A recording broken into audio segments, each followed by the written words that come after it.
Okay, everyone. I'm looking at the attendees list and I'm realizing that I have worked with every one of you at least at one point. So you all know three things about me. A, it's vitally important to me that you get something out of our time together. B, I value your time. So we're going to get out of here in the next 6 minutes or so. And C, I am an absolute joy to work with. So I'm going to be discussing the new rich content editor today. I had laid this out a little bit differently than I'm going to jump into it now, but we're going to jump right into some screen shares here. Let me make sure I have. Are you folks seeing a Canvas course right now? Excellent. All right. So the rich content editor, you may be asking, what is it?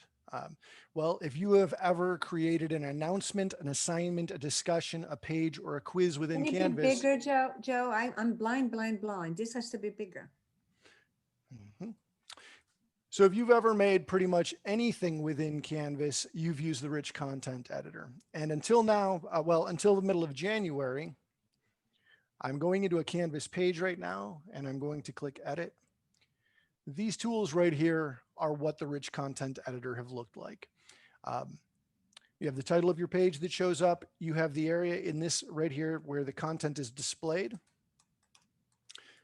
And even if your experience with the rich content editor is simply typing content, you've used it, perhaps to bold or italicize or even color some fonts. Perhaps we've added links or you've embedded your favorite cat video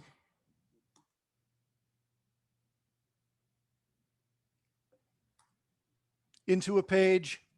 You've done all of that from here. Well, as of January 16th, we'll be moving to the new rich content editor that's being released by Canvas. And I'm going to tell you right up front, very little is changing other than the user interface. You'll have all of the same functionality, but things are a little more streamlined. There's a little more drag and drop. Before I show you what that new editor looks like, if you care to turn it on in advance in any of your classes, you can go to your settings within any of your courses, go to the features options tab and scroll down to where it says RCE enhancements and flick this little switch here. When you do that, you will end up with, and let me zoom in on this to make it larger for Maria. When you open up any of your, again, announcements, assignments, discussions, pages, or quizzes and edit them, the rich content editor looks a little different.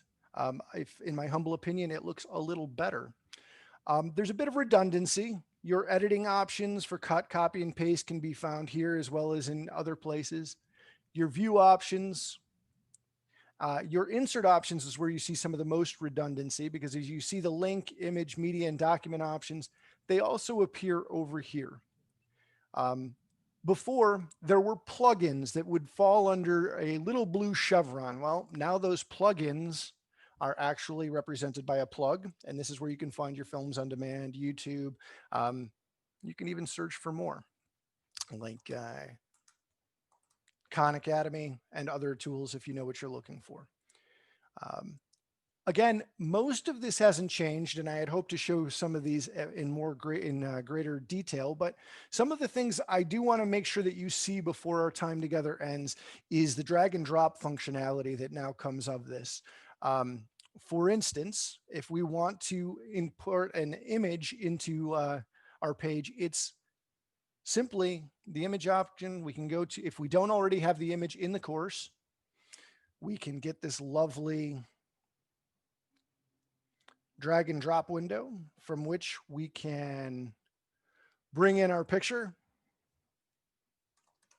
give it our alt text right here, and submit. That image will nicely embed into our page. We can resize it right from the bar as we might. At this point, I could click save. and we would have the image in the page. The alt text will be associated with it. Now, again, I promised I would be out of here in 6 minutes so that you could enjoy your afternoon. But there is one thing I do want to show you. This is something that is the one thing that has significant difference from the old classic rich content editor. And I will tell you, at first, I wasn't a huge fan. I wasn't really sold on it because it requires that you know a little more. And I'm sorry, Maria, but I'm going to need to make the screen a little smaller. It does require you to know a little bit more than you might have in the past. Historically, if I've met with any of you, I have talked about the importance of embedding material within Canvas pages. It's so that we can provide context and we can keep our students' attention focused within the learning management system and on the material in front of them. And I've shown you how you can embed YouTube videos. And it was as simple as I had just gotten done showing you by pasting it into that one box. Now Canvas uses the embed option. Instead of just getting the link, you actually need to grab this iframe material and click on this embed link there at the top. And when you do that, your video still gets embedded right into a Canvas page the way it has historically. But again, if that were all it would do, I'd be a little bit more concerned than I am because again, most of you don't deal with embed codes for videos often. It's usually just pasting that link wherever you want it. But the beauty is that embed feature allows you to grab iframe from any sort of website. So for instance, from Google Maps, I can grab the embed code from here. It's a simple copy, put the cursor where I want it, hit the embed, and paste. And if I click save, we can see I have neatly embedded not just a video,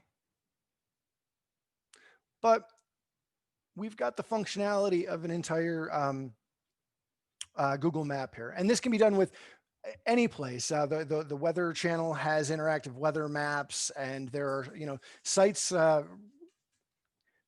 all across the internet support iframe embedding, which is all this is.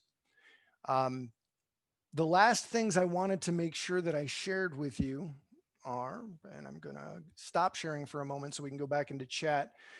I have, before they had added the embed feature to this, I had written a small wiki article that I'm putting into the chat right now. Lytton has shared it with me privately, and I think I just shared it back to you. Here you go. In chat, there is a link to our Geneseo Educational Technologies channel WordPress site. You can read my first impressions on it.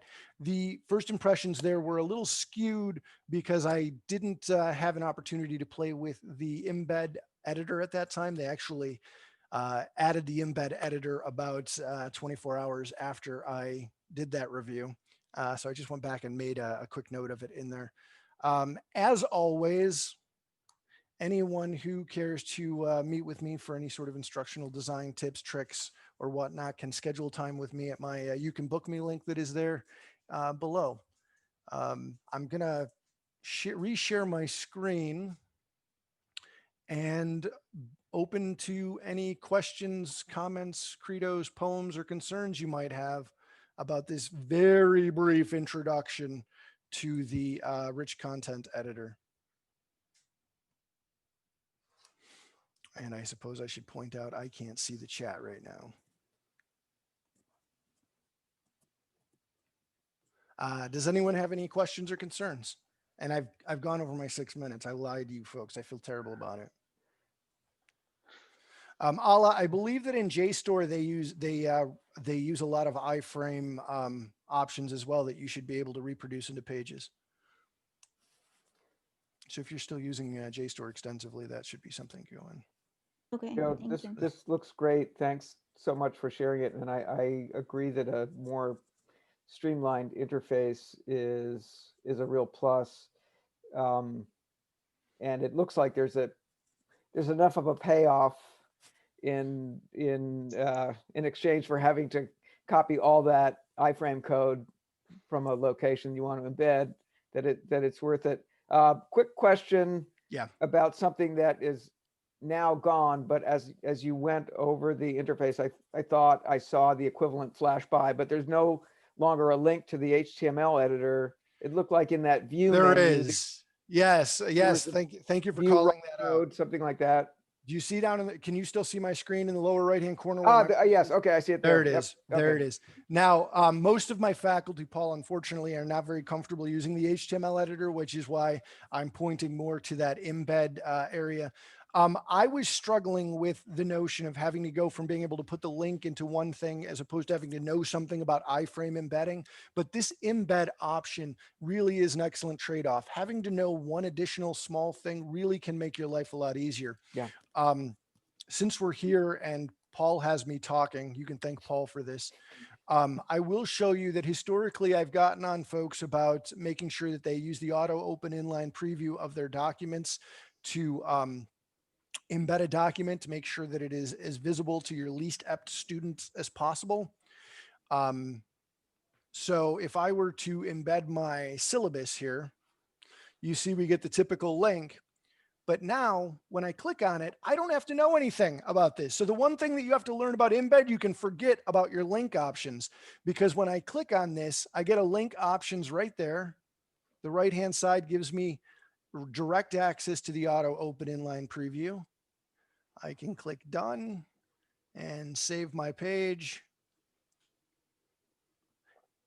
And let me make sure I did it right. Great. See, I'm making a liar out of me.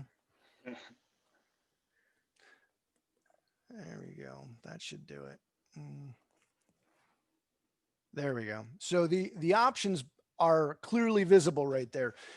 Paul, I don't know how often you used it. I know some of you, I know Jim's used it a bit, but you have to usually park your mouse on that link and then go to a different area and use the auto open inline preview from the link editor.